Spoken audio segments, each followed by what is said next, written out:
Ayan mga paps, nililinisan ni paring Poroy, paring Jello. Pinaklas nga namin to para malinis lahat. Magpabili kami ng Kobe. Kobe, baka naman.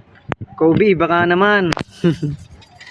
Dahil nga ito, kailangan natin malinis kasi yung mga nadurog na to na natapon sa loob. Siyempre kung hindi natin tatanggalin yan, maapektuhan yung mga bearing natin. Bubili nga pala kami ng bago na dry piece. Ayan. Tapos bago din na nut.